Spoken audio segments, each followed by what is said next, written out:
Hello बच्चों। तो हम लोग ट्रिगो का जो पूरा लेसन था वो हम लोग कंप्लीट कर लिए। आज हम लोग क्वाड्रेटिक इक्वेशन पढ़ेंगे, ठीक है। सो जिन लोगों का भी ट्रिगोनोमेट्री नहीं पढ़ा हुआ है, आज जो लोग को भी लगता है कि हाँ मुझे ट्रिगोनोमेट्री का रिवाइज कर लेना चाहिए या नहीं पढ़े हैं, तो आपको डिस्क्रिप्शन में लिंक मिल जाएगा पूरे प्लेलिस्ट का, या आई बटन में भी हम मेंशन कर देंगे, तो आप वहां पे ट्रिगोनोमेट्री जाकर के देख सकते हैं। बाकी अगर आपका ट्रिगोनोमेट्री अच्छे से कंप्लीट है तो आज हम लोग न्यू एक्सरसाइज को शुरू करेंगे जिसका नाम है क्वाड्रेटिक इक्वेशन, ठीक है। तो सबसे पहले हम लोग समझते हैं क्वाड्रेटिक इक्वेशन होता क्या है। कह रहा an equation in the form of, ठीक है, इक्वेशन कैसे फॉर्म में होना चाहिए, a x square plus b x plus c के फॉर्म में अगर कोई इक्वेशन है, ठीक है, जहां पे ए बी सी एक रियल नंबर हो और ए बराबर 0 नहीं होना चाहिए, तो उसको क्या बोलेंगे कि एक क्वाड्रेटिक इक्वेशन है। मतलब a x square plus b x plus c और ए बराबर 0 नहीं होना चाहिए, ठीक है। जैसे आप तो पहले भी पढ़े होंगे कि इक्वेशन क्या होता है, a x plus b x plus c, ये क्या है, मतलब एक्स प्लस बी बराबर 0, ये क्या है, एक इक्वेशन है। तो अब आ गया क्वाड्रेटिक। तो क्वाड्रेटिक में नया क्या दिखता है जो पहले समझते हैं। सबसे पहले किस फॉर्म में होना चाहिए समझते हैं। यहाँ पे कितना टर्म होना चाहिए, 3 टर्म, 2 टर्म भी रहेगा तो चलेगा। मेन ये है, ठीक है, मेन है ये कि एक्स स्क्वायर होना चाहिए, ठीक है। और एक्स स्क्वायर, ए क्या है, एक्स स्क्वायर का कोफिशिएंट, ए क्या है, एक्स स्क्वायर का कोफिशिएंट। तो एक्स स्क्वायर का जो कोफिशिएंट रहता है उसको 0 नहीं होना चाहिए, ठीक है। तो एक्स स्क्वायर का कोफिशिएंट कौन है, ए, तो ए को 0 नहीं होना चाहिए। तो क्वाड्रेटिक इक्वेशन किसको बोलेंगे, कोई भी इक्वेशन अगर x square plus b x plus c के फॉर्म में है और एक्स स्क्वायर का जो कोफिशिएंट है वो अगर 0 नहीं है तो उसको बोलेंगे क्वाड्रेटिक इक्वेशन है। मतलब एक्स स्क्वायर प्लस सी बराबर 0, ये भी क्या है, एक क्वाड्रेटिक इक्वेशन है। X square plus b x, ये भी क्या है, एक क्वाड्रेटिक इक्वेशन है। मतलब कि एक्स स्क्वायर का जो कोफिशिएंट है वो 0 नहीं होना चाहिए, इतना याद रखें। और बोलेंगे किसमें क्वाड्रेटिक इक्वेशन है, तो इन एक्स, मतलब x square plus b x plus c किसमें क्वाड्रेटिक इक्वेशन है, एक्स में। अगर रहता a y square plus b y plus c बराबर 0 तो ये किसमें हो जाता, क्वाड्रेटिक इक्वेशन इन बाई, ठीक है।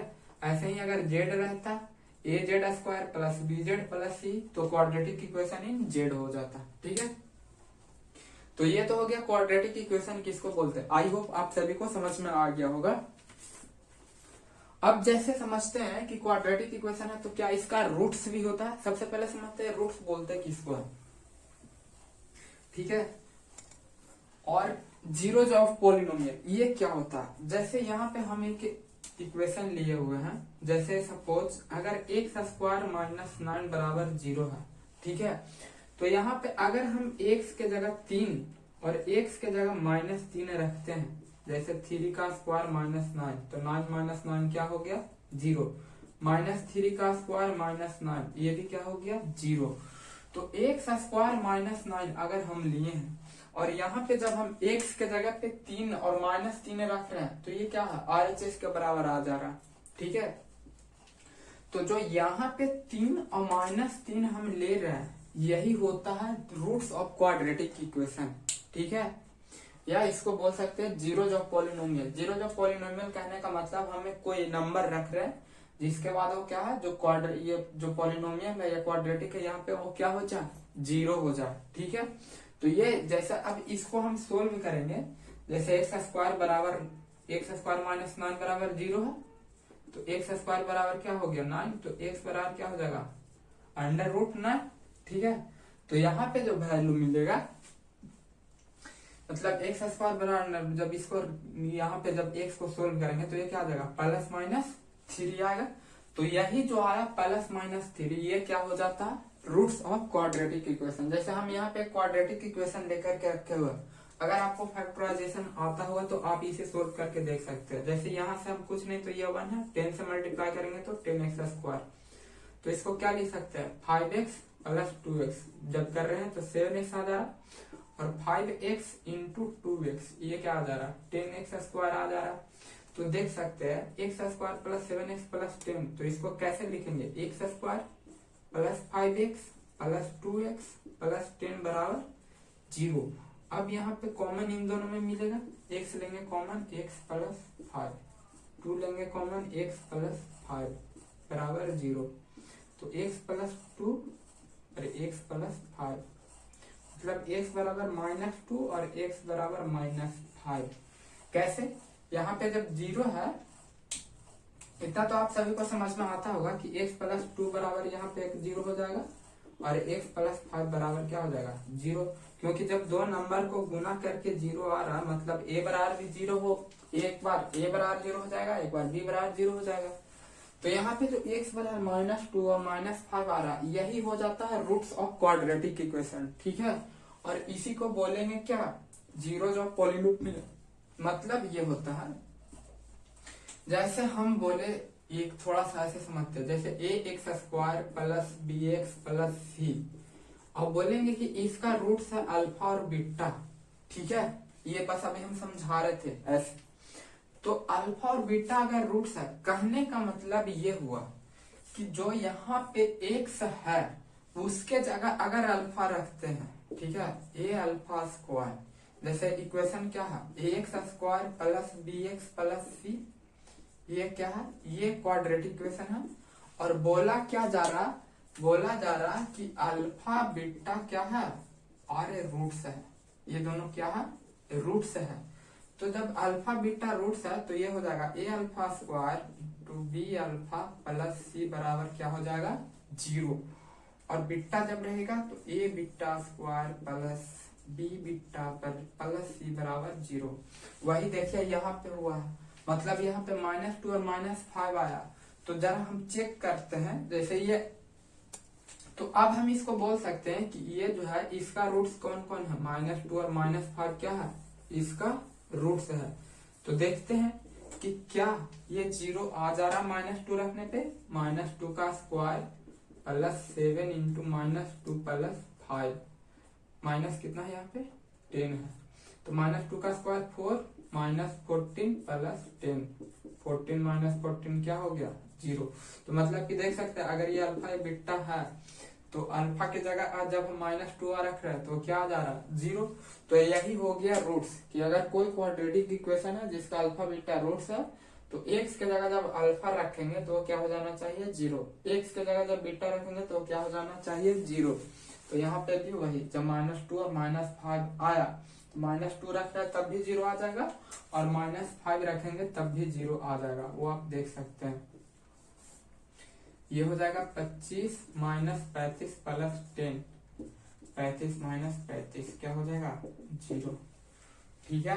तो ये हो गया क्या रूट्स, और यही होता है पॉलिनोम, जीरोज ऑफ पॉलिनोमियल। कहने का मतलब जब 0 है, जैसे बोल रहा अल्फा, तो जैसे बोला कि px बराबर है ax² plus bx plus c, और बोल रहा है कि अल्फा और बीटा जीरोज है, तो मतलब p अल्फा बराबर क्या हो जाएगा 0, p बीटा बराबर क्या हो जाएगा 0। और आप सभी को पता होगा कि जब p अल्फा बोला है मतलब क्या, कि x के जगह फिर से क्या रखना है अल्फा, ये फिर से क्या हो जाएगा a alpha square plus b alpha plus c, ठीक है। इसी तरह से p बीटा है तो a beta square plus b beta plus c बराबर 0, ठीक है। तो आई होप कि आप सभी को समझ में आ, सिंपल बात है, दोनों लगभग सेम ही बोल सकते हैं, मतलब सेम क्या है ही वही, इसमें बस निकालना होता है, इसमें दिया हुआ रहता है, ठीक है। इसमें क्या होता है रूट्स निकालना होता है और जीरोज इसमें दिया हुआ रहता है, चेक करना पड़ता है कि हाँ ये जीरोज है कि नहीं। यहाँ भी वैसे ही चेक करना पड़ता है रूट्स है कि नहीं, इस तरह से।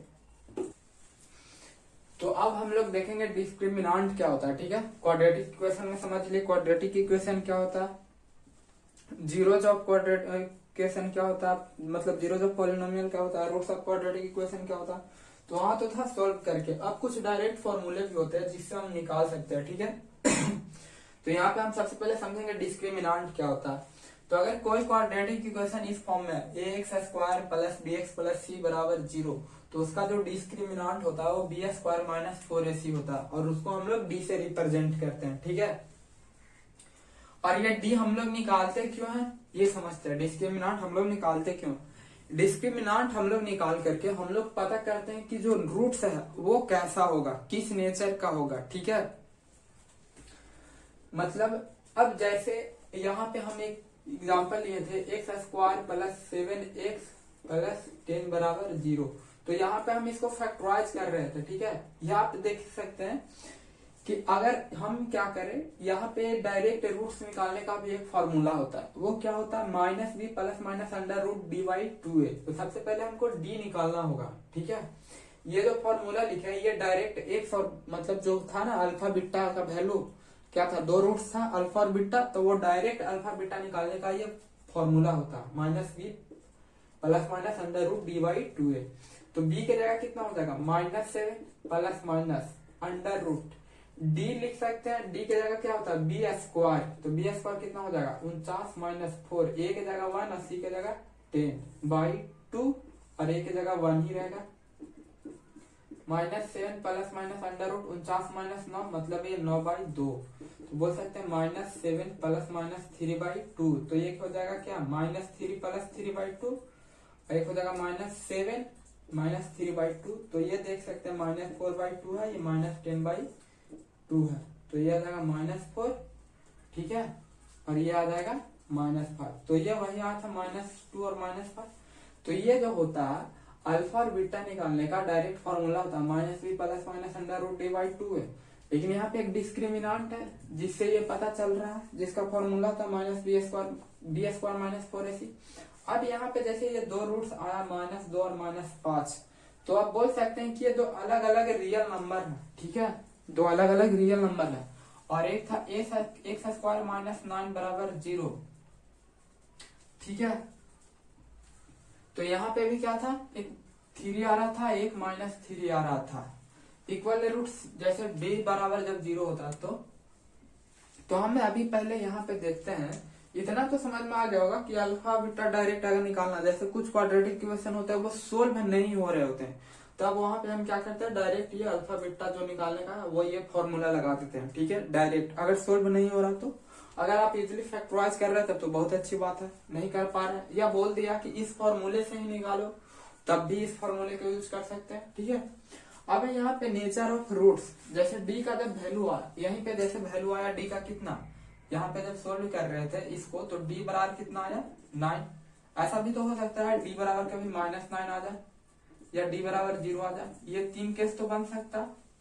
मतलब एक बार d बराबर 0 आ जाए, 0 से बड़ा आ जाए जो अभी आया था। ठीक है, अभी कितना आया d बराबर 9, तो ये केस आ सकता है। एक केस ऐसा भी हो सकता है d बराबर -9 आ जाए। तो ये 3 तरह का केस बनता है डिस्क्रिमिनांट में। ठीक है, तो होता क्या है, जब b बराबर 0 से बड़ा हो, ठीक है, जैसे यहाँ 9 था तो 0 से बड़ा था, तो क्या होता है, रूट से रियल और अनइक्वल होता है। मतलब देख सकते हैं ये -2 और -5 आया, ये एक रियल है, रियल रूट्स है, और दोनों अलग अलग रूट्स है, तो इसको बोलते हैं रियल एंड अनइक्वल, या बोल सकते हैं डिफरेंट रूट। ठीक है, डिफरेंट वैल्यू भी आता है। और इसका फॉर्मूला क्या हो जाएगा, -b plus minus under root d by 2a। अब अगर d बराबर 0 हो जाए, जैसे सपोज क्या रहता, बी स्क्वायर माइनस 4ac, जैसे यहाँ पे किसी तरह से अगर ये मतलब d बराबर 0 हो जाता, हम क्या करें, एग्जाम्पल कैसे लें, कोशिश करते हैं एग्जाम्पल वैसा लेने का जिसमें d क्या हो जाए 0 हो जाए। जैसे यहाँ पे लेते हैं 4 का स्क्वायर माइनस 16 और 4 एक जगह 1, मतलब x square plus minus 4x plus 4। तो यहाँ पे देख सकते हैं बी स्क्वायर माइनस 4ac क्या जा रहा है 16, 0 हो जाएगा। b का स्क्वायर करेंगे 16 -4, a की जगह 1 c की जगह c, तो 16 माइनस 16 क्या जा रहा है 0 आ जा रहा। मतलब यहाँ पे d क्या जा रहा, इस केस में d क्या जा रहा 0 आ जा रहा। तो इसका जो रूट्स होगा रियल और इक्वल होगा। कैसे, x square minus 4x minus 4 को सोल्व करते हैं। ठीक है, या फिर ये डायरेक्ट फॉर्मूला भी हम लगा देंगे -b बाई 2a। तो माइनस हम b कितना है -4 है, और 2 और a की जगह 1 मतलब 4 बाई 2 कितना होगा 2 होगा। इसको अब हम यहाँ पे आप सोल्व करके भी देख सकते हैं कि जब इसको हम सोल्व करेंगे तो क्या हो जाएगा, एक्स स्क्वायर -2x प्लस 4। ठीक है, x माइनस टू और यहाँ पे माइनस टू कॉमन लेंगे तो x माइनस टू, मतलब x माइनस टू और x माइनस टू, ये कितना आ जाएगा x बराबर 2 और 2 रूट्स आएगा रियल और इक्वल। ठीक है, तो जब d बराबर 0 हो जाता है तो क्या होता है, रियल एंड इक्वल रूट्स आता है और उसके रूट्स का वैल्यू होता है माइनस बी बाई टू। और जब d लेस देन 0 हो जाए, ठीक है, तो एक भी रियल रूट्स नहीं आएगा, क्योंकि आप सोच सकते हैं जैसे ये minus b plus minus under root और यहाँ पे माइनस 4 आया, तो क्या रूट के अंदर जो नेगेटिव टर्म है उसका वैल्यू हो सकता है? कभी नहीं। रूट के अंदर हमेशा क्या होता है, पॉजिटिव नंबर ही रहना चाहिए, तभी उसका वैल्यू निकलेगा। अगर रूट के अंदर नेगेटिव नंबर है तो उसका वैल्यू नहीं निकलेगा। तो ये समझ लेना है कि जब d लेस देन 0 हो जाता है तो उसका कोई वैल्यू नहीं आता है। ठीक है, तो आई होप कि आपको डिस्क्रिमिनेंट से रिलेटेड, नेचर ऑफ रूट से रिलेटेड जो भी प्रॉब्लम है वो क्लियर हो गया होगा। तो अब हम लोग एक्सरसाइज करेंगे, बाकी सिंपल है। अब जैसे मान लिया चाहिए यही था एक्स स्क्वायर माइनस कितना था 4x प्लस 4 बराबर 0। अब बोलेगा कि एक्स स्क्वायर माइनस के एक्स प्लस 4 बराबर 0, तो के का वैल्यू निकालो। ठीक है, यहाँ पे क्या बोलेगा, के का वैल्यू निकालो। तो इस केस में क्या कर सकते हैं, के का वैल्यू निकालना। ठीक है,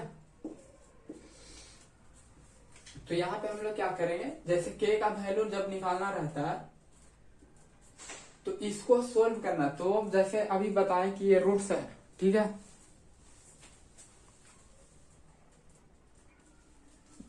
ये रूट्स है। तो जैसे यहाँ पे क्वेश्चन, सपोज एक क्वेश्चन दिया हुआ एक्स स्क्वायर माइनस के एक्स प्लस 4 बराबर 0 है और बोल रहा है इसका डिस्क्रिमिनेंट जो है, ठीक है, या नेचर ऑफ रूट्स क्या है, रियल एंड इक्वल। मतलब दो जानकारी दे देगा। जैसे ये कोई क्वेश्चन दिया और बोलेगा कि इसका जो रूट्स है वो रियल एंड इक्वल है। क्या है, रियल एंड इक्वल। तो रियल एंड इक्वल से समझ में आ रहा है कि d क्या होना चाहिए, 0 होना चाहिए। ठीक है, तो के स्क्वायर, d निकालने का फॉर्मूला क्या होता है, डी स्क्वायर माइनस 4ac। तो के स्क्वायर माइनस 4, ए की जगह 1 और सी की जगह 4 बराबर क्या हो जाना चाहिए 0, मतलब के स्क्वायर बराबर 16, तो के बराबर 4 आना चाहिए। ठीक है, तो अगर के बराबर 4 है मतलब यहाँ पे क्या आ जाएगा, के बराबर 4। तो इसी तरह से क्या करेगा, अब जैसे यहाँ पे दे देगा x square minus 4x plus के बराबर 0। अब बोलेगा कि ये रूट से रियल है, इक्वल है, तब के का वैल्यू निकालो।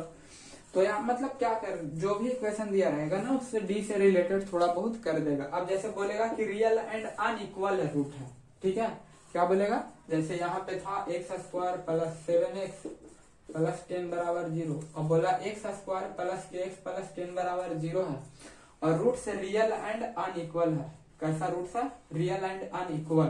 तो वहां पे हम क्या करेंगे, बी ग्रेटर देन 0, मतलब कि बी स्क्वायर के स्क्वायर माइनस 4, ए की जगह 1 और सी की जगह 10, मतलब के स्क्वायर माइनस 40 ग्रेटर देन 0 होना चाहिए। ठीक है, तो के स्क्वायर ग्रेटर देन 40 इस तरह से। ठीक है, तो यहाँ पे बस जो आपको क्वेश्चन दिया रहेगा उसमें एक रिलेशन ऐसा दिया रहेगा जिससे पता चल जाएगा कि डी क्या लगाना है। ठीक है, तो आई होप कि आप सभी को यह समझ में आ गया होगा। अगर कोई डाउट है तो आप हमें कमेंट में पूछ सकते हैं।